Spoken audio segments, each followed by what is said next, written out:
Hey there. Good evening, everybody. I want to welcome you here to Prog Monster. My name is Murph. I am the host of this show, a show dedicated to progressive rock and other forms of rock music. And just realized I left my water out in the kitchen.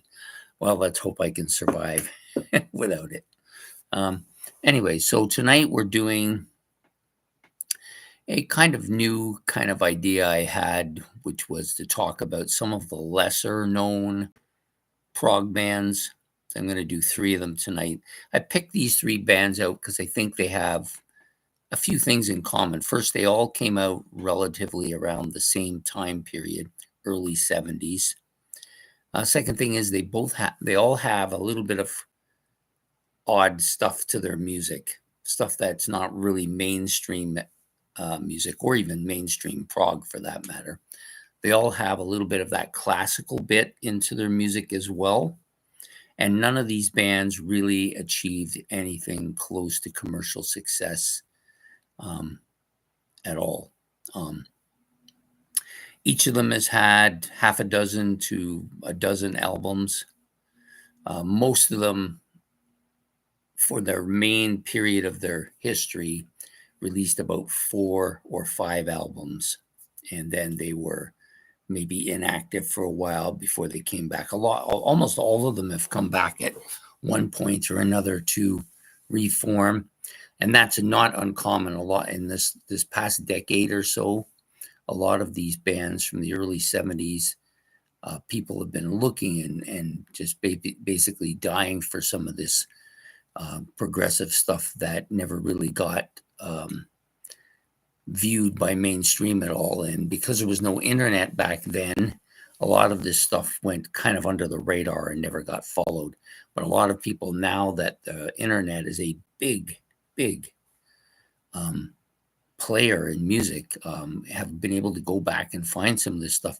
And a lot of these bands have resurrected what wasn't a very good career to begin with, but now has become a little bit more accessible for them. So I chose three of them for that reason. So the first band we're going to talk about is this band, Jade Worrier. This is a band I like a lot. Twice now I've ordered albums from them that at the last minute had already been sold out. So I lost out on them. But I have two of them. Both of them, this one I purchased online from Laser CD, and this one I got from Encore Videos, which is in town where I live, and was really happy when I saw this one because I thought it was going to be difficult to get. So originally with Jade Worrier, we're going to start by talking about them first. They're kind of the first one I got into of the three here. They came about right at the beginning of my opening of this channel. So when I opened this channel, I really didn't know what I was going to be getting myself into here. I thought, you know what, I'll get to talk about a lot of bands that I like a lot, and that's really where I was going with this. But unbeknownst to me, because I didn't really follow the internet too much and wasn't particularly paying attention to that, I thought there was maybe a dozen to maybe 15 or 16 prog bands in the world. Yeah, naivety. And to my surprise, there was a whole host of bands that I never even heard of. And Jade Worrier was one of them. So this was my initial album by Jade Worrier, The Last Autumn's Dream. So for me, when I think about Jade Worrier, yeah, they have a little bit of that classical feel to their music. Excuse me. I'm a little bit tired, but not too bad. But they also have this kind of soft, heavy approach to their music. And I think it was purposeful on their part. You know, from what I've read, they that's how they came about their name, is they took a list, and on the list they put all the soft words versus all the hard stuff. And that's where they got their name. So Jade came from the soft list, Worrier from the heavy list. And most of their music is like this too. So you've got these kind of soft, kind of keyboard, kind of acoustic guitar parts, even some flute and some other windwood instrument songs on their repertoire, with a kind of an almost Indian, East Indian sound, or Oriental sound, if you prefer, to their music. And then they also have some ripping guitar parts on. Some of the stuff is quite heavy, which is very surprising. But the thing about them, like the other two bands as well, is they have this prog element to their music, which is absolutely fantastic. I love to sit there with their albums, lie on my bed and listen to the intricacies of their music. So their the second album I got from them, which is their debut album, which is this one, you'll notice the Oriental writing there. They are very much influenced by that part of the world, their music. Their album covers, of course, are almost as intricate as their music. This one, very kind of science fiction-ish, kind of reminds me of John Christopher's Tripod series. When you look at the book covers of those things, it's very, very similar to this. And even his other second set of books, the Prince's one, the Prince series, I can't think of the name of it right now, very much like this as well. So, and on this one, which isn't as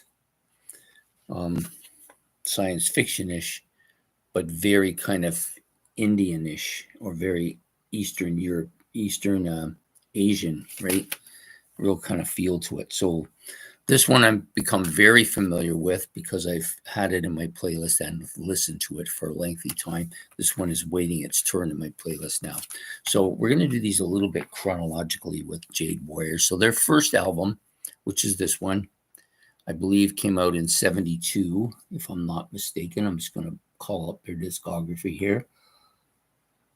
Yeah, 1971, actually, their initial album. Their second album, which was called Released, I also had ordered that one, and it got taken before I had a chance to own it, and it also came out in 71. So their first two were on Vertigo. Well, the first three, this one included, all on Vertigo Records. Came out in 71, 71, and this one in 72. Then they moved to Island Records and produced 4 more albums. The Floating World, Waves, Kites, and The Way of the Sun, all released from 74 to 78. And then they kind of, now The Way of the Sun, I think, was an album that they didn't initially release, and then it came out later. I believe that's what happened with it. But there was 2 other albums that were made at that same period of time, Eclipse and Fifth Element, which were not released until much later in the 90s, even though they were recorded in 73. And then they've done other albums since then. Since they got back together, they've produced Horizons, A Peace, Breaking the Storm, Distant Echoes. And then also, I think recently they've produced another one called The Floating World, Waves. Oh yeah, this one is a collection of all of the stuff. And then the most recent one, released in 2008, was called Now. So they've got about a dozen or maybe 15 studio albums in total. But the initial Jade Worrier stuff was about 5 albums, and then 2 more from that time period released much later. The other 2, Eclipse and Fifth Element, were the 2 that I tried to get, and somebody else got them just before me again. So it's happened a couple times with them. But just a great band. Very kind of strange music in some ways too, because of the extreme soft versus extreme hard, but with some classical stuff in there as well. So yeah, I like these guys a lot. I would love to have the entire collection, so I'll keep looking and working towards that. So that's the first band I wanted to talk a little bit about. So the 2 main guys in that, of course, are Tony Duhigg, who has since passed away, and John Field was the other one. They were the 2 main guys. Some other guys in the band had some impact as well. Tony's brother, Dave Duhigg, who has also played on everything up till he passed away. So both Both Tony and Dave are gone. They're not alive anymore. So, so just a really good, interesting sounding band. Lots of different sounds. If you like the quieter stuff, you'll like them. If you like the heavy stuff, you'll like them. You may not like the mix of the two, but I actually don't mind it. It's pretty damn good, actually. Okay, so on to the second band we're going to talk about today, which is Fruupp. Now, Fruupp, I'm just going to call them up. I believe, before we get going too far into Fruupp, I believe this was an English progressive band. Yes, Jade Worrier was an English progressive band. I don't think I announced that early, and I wanted to say something about that. Fruupp was also, I believe, an English band, but possibly they were Irish, and I believe they were Irish, actually. So I'm just going to check on that now. Yes, they were a Northern Irish progressive rock band. I have this set by them. This is a box set. Some of you may have seen this on my new albums purchased. I've listened to everything on here already. The one album's waiting its turn. I'm going to take all 4 of the albums out. So the first one, which is this one, is actually opens up into a double sleeve. Their artwork is pretty kind of almost painting style on the first 2, like this, and then even on and then the final 2 are kind of almost childish caricatures with these 2. So yeah, all good albums. I've listened to them all. This band is, of course, maybe moving more towards that classical sound that you get with a lot of bands of that era.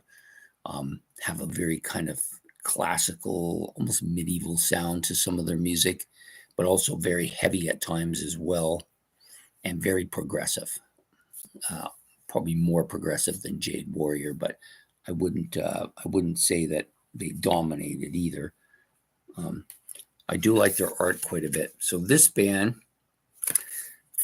their first album, I'm going to look at their discography, but they came out of Northern Ireland in 1970s, early 1970s. Their first album called Future Legends, which is this one. It's actually the first one in my playlist by them. I do like this album. It's quite good, actually. This came out on October the 5th, 1973. So they came out a little bit later than Jade Worrier. So by the time their first album came out, Jade Worrier was on their third album. They have like I said, a very classical part to their music, but much more progressive sounding than Jade Worrier, and heavier at times too. So they have the second album, which is this one, which is 7 Secrets. And then their third album, which is the one with the little guy with the bag on his, with the kind of, I don't know, this is almost kind of a Jack and the Beanstalk-ish. This is The Prince and the Heaven's Eyes, their third album. And their final album is this one, Modern Masquerades. Now, I don't believe that was it for them. They never did come back and produce any more albums. I don't even know if they actually got together and did any kind of stuff in the future. I think they did. I think they had a couple of compilations, and they may have actually toured a little bit later on. The main guy, Peter Farley, one of the main guys, I believe, he passed away just recently, actually, I think this year. Just like back in March, I believe that's when that happened. That was when I didn't know enough about them to make any kind of tribute or any kind of, discussion about him at all. I didn't even know who he was really at that point in time. So I've only just began to kind of get this going along with these guys. So Vincent McClusker was the main guy, and then Farley, Stephen Houston, and Martin Foy on drums were the 4 initial members of the band. I think one of them, maybe Houston, I believe it was Houston. He left the band. Yeah, he left the band in January 75 and was replaced by John Mason. He joined the clergy, of all things, right? Not something that, you expect a rock star to do. So these are the 4 albums. You can see the list of all the tracks here. Oops. So I do like these guys. They have a bit of a hard part to them too. It's really quite heavy on the guitar, which is not, you don't expect it when you're listening to them because their music is kind of very it's got a little bit of a folky flavor to it, but very classical driven as well. These guys being Irish, I don't know if there's something about them, and of course it's green, and green always goes well with me. Kind of hits home to a nerve in me. I'm not sure exactly what that is, but I do like it quite a bit. They only were together a very brief period of time. Didn't have much commercial success at all. The band, the record label, from what I understand, only took them on because they wanted somebody else, and that somebody else only would take it if they were signed as well. So they ended up at that label, but weren't really promoted or anything. They did tour fairly extensively throughout the British Isles and became fairly well known and very well liked, but never really made it big in the music scene. But a lot of bands look back on their music and talk about some of the stuff that they wrote, which was quite good.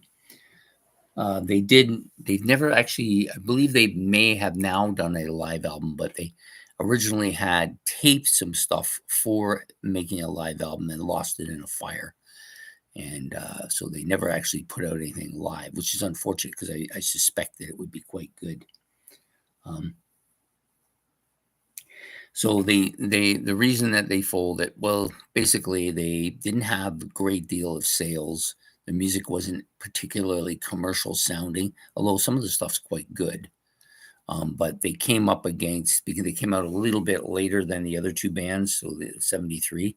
By the time they got to 76, that punk movement was on and started to kind of annihilate the progressive rock movement. And so they became almost destroyed by that, I guess it might be a way to put it. So they were originally produced, their last album anyways, Modern Masquerades, was produced by Ian MacDonald, of course, of King Crimson and Foreigner fame. So he produced their last album, but they really didn't have much success with that even. And then they had worked on their 5th studio album, Dr. Wilde's Twilight Adventures, in 1976, but the album was never actually released. I don't know if it ever will be released. I don't see any kind of mention of it as being released later or anything like that. Nothing that I can see. Yeah, they did actually do have one live album which was released in 2022 of a 1976 concert. So there is something out there live about them. I will look for that eventually. But so this band, fairly new to me. Probably I discovered this band through watching the professor's picks on Sea of Tranquility. I also I watch In the Prog Seat fairly regularly. I don't miss it too often. And they have talked about Fruupp's work. At least Ken Goldham has talked about Fruupp's work. Now, he tends to be somebody whose music I quite like, at least the progressive stuff. So when he talks about this kind of what we would call almost classical kind of progressive rock, when he says he likes something in that field, I tend to listen. And then often I do like what he likes. So that's why I chose this band based on what he said about them. So that was my, that's how I came about Fruupp anyways. So now we're going to go on to the final band, which is probably my favorite of the 3 bands. They're called Gryphon. I do not have any albums from them. It's been somewhat difficult to get my hands on anything. The record store that I normally go to has nothing on them. And I don't think Ken has anything on them at the Laser's Edge either. I guess I could, if I can go online, I might try that route if eventually I don't find anything through looking for them, then I may go that route. But at this point in time, I don't have any of their albums, which to me is not acceptable because I do quite like this band. They are very different. So I'm going to talk a little bit about them. I'm just going to bring their info up. So they are also an English band, producing and forming in 1972. I believe their first album was in 73. So they came out basically with their same in the same year as Fruupp as far as their albums go. They lasted a bit longer, excuse me, all the way up to, I believe, 77, producing about 5 albums at that point. And then they've since come back in the early part of, I would say like 2017, 2018, came back and produced 2 more albums, one in 2018 and then another one in 2020, with some of the original members, but not all of them. Their music is much more on the classical side than the other two. Fruupp, I would say, is kind of in the middle, and then Jade Worrier is kind of a little bit less than them, but Gryphon, very classical. In fact, I think their first album, which is just called Gryphon, is almost, to me, not even a rock album. It's just a classical music album.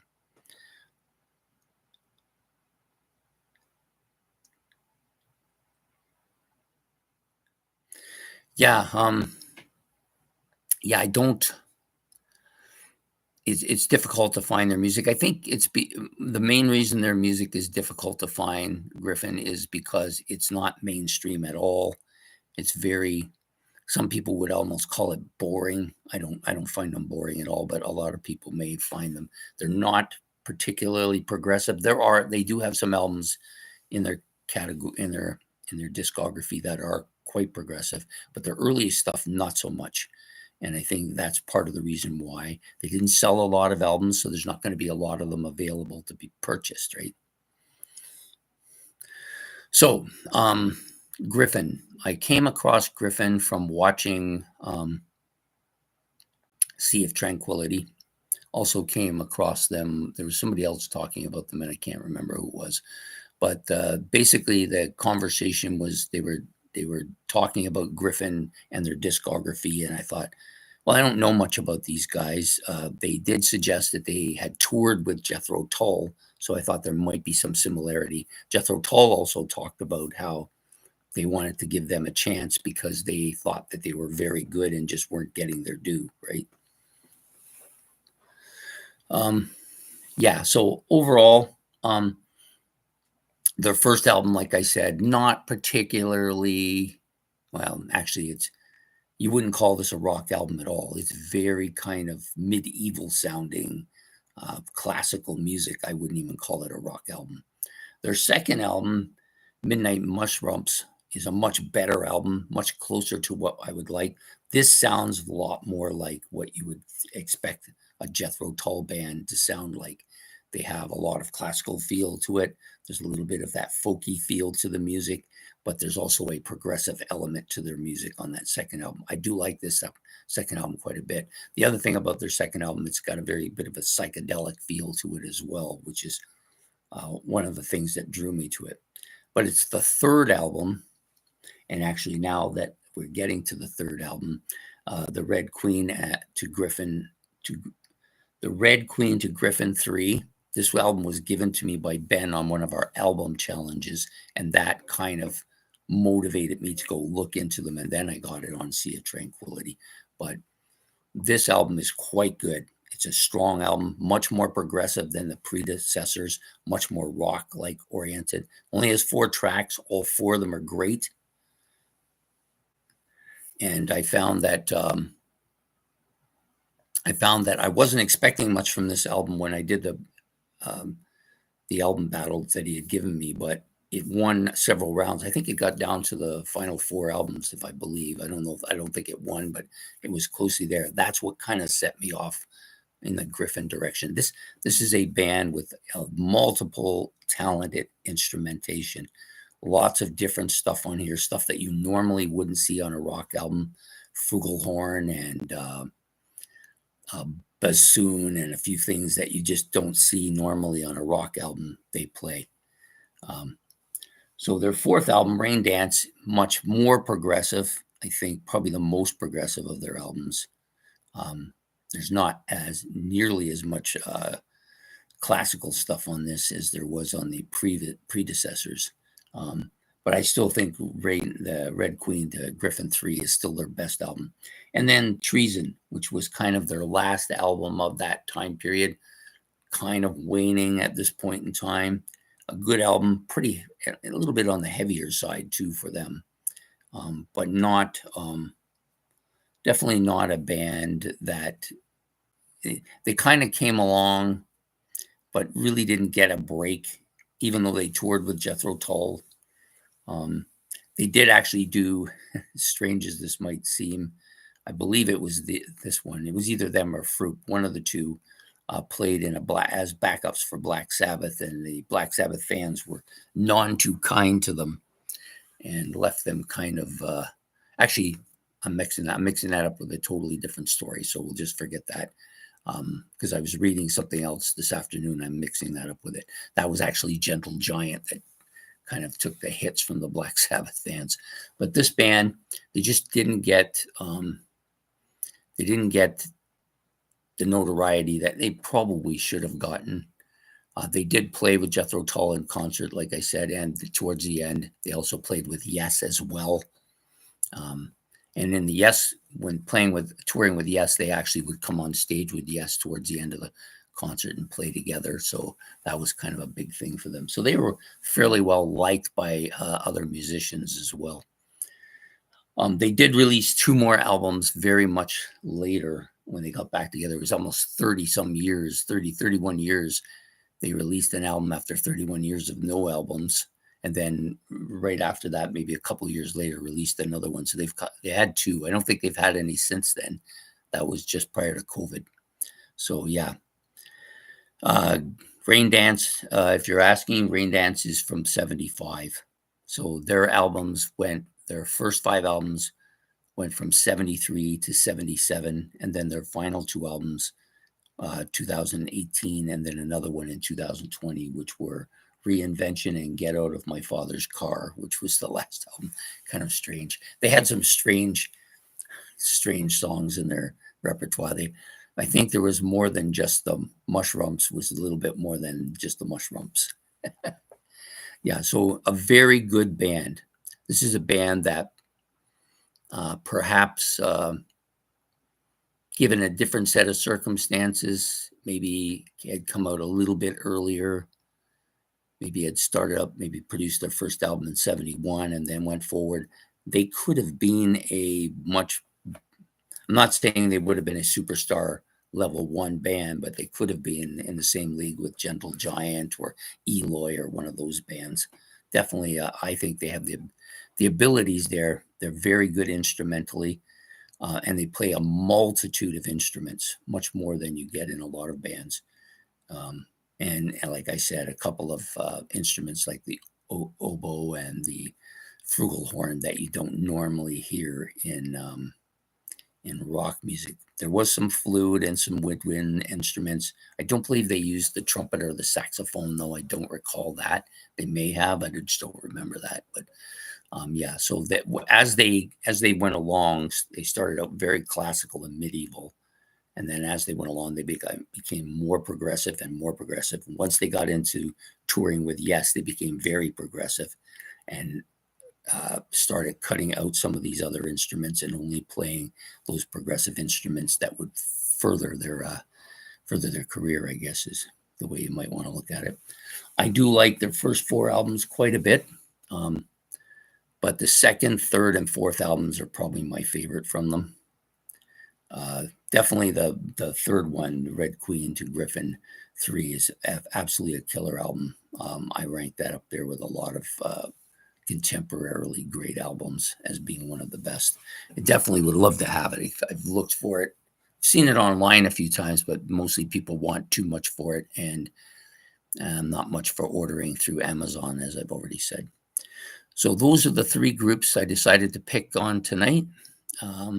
All three of them have some similarities, like I've said. They have some differences as well, but they all suffered from lack of commercial success. A lot of that due to not being promoted, or maybe not being in the right time at the right place, or maybe not being able to tour worldwide. If you're going to put out an album, you need to make those tours worldwide. And they just weren't successful in North America. I don't believe any of them made it here in North America. Maybe Jade Worrier might have had a little bit more success, or actually, maybe Gryphon had a little more success because they did tour with Yes, and they did tour with, I believe they toured with Jethro Tull. Pretty sure they did. Yeah. Anyways, those are the three bands tonight. Gryphon, Fruupp, an Irish band, and Jade Worrier, also a British band.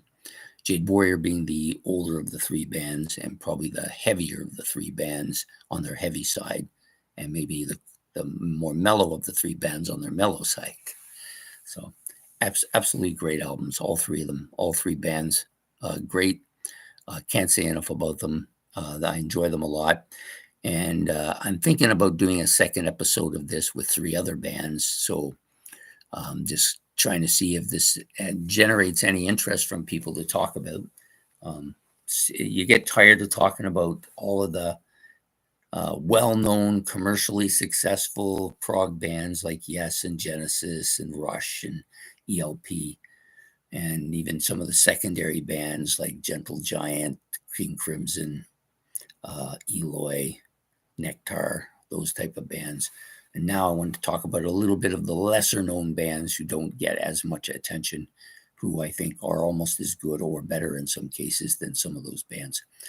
Anyways, I forgot my water and my mouth is starting to completely dry out. So I may a few more minutes and then I'm probably going to end this. Yeah, I've had a back injury, so I haven't been able to do some stuff for a while. Not that I couldn't do it. It's just sitting still was difficult for about 3 weeks there. It's just a slight pull, but you know, when it comes to your back, you really can't do much. Sorry to hear you're under the weather there, Grandizer. It's never feels great to be under the weather, that's for sure.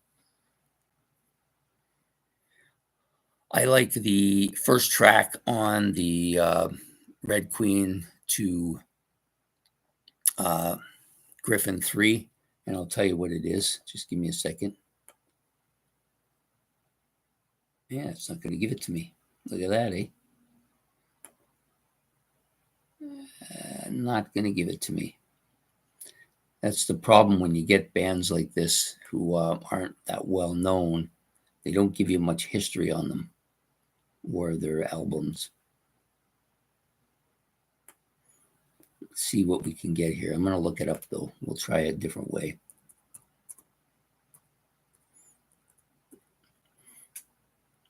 Be better if I just owned the album. Then I could just look at it and tell you. But since I don't own it, it's very difficult.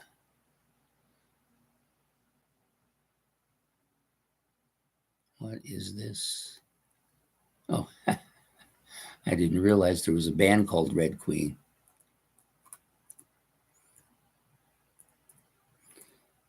I think they're a pop band. Okay, let's see what we get. Here it is. Red Queen to Gryphon 3. Let's see if it's going to give me anything. Okay, yeah, the song that I like the most, I didn't know that it was called this. It's called Opening Move. It's about 9 minutes. All the songs on that album are around 8, 9, 10 minutes in length. There's only 4 of them on it. They're all really good, but that's probably my favorite, Open Move. Fantastic.